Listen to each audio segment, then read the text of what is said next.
अस्सलामुअलैकुम सफ़ी न्यूज़ में खुशामदीद। रियाद शहर के मनफूहा शार-ए-सित्तीन के करीब हमारे प्यारे भाई अरमान खान ने अपने होटल का इफ्तिताह किया, जो बड़ा कामयाब रहा, जिसमें हम सब शरीक हुए। बड़े तादाद में सोशल मीडिया सारिफीन आए थे। शोर शराबा भी ज़्यादा था, इस वजह से वीडियो के ऊपर वॉइस ओवर कर रहा हूँ, वहाँ मौका नहीं मिला वीडियो में बात करने का।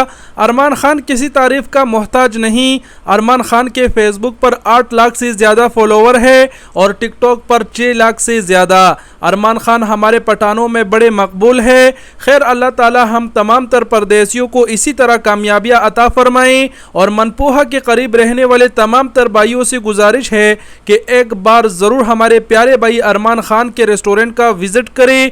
गूगल मैप में PKR सर्च करें, लोकेशन आ जाएगा। उनके रेस्टोरेंट का नाम PKR है।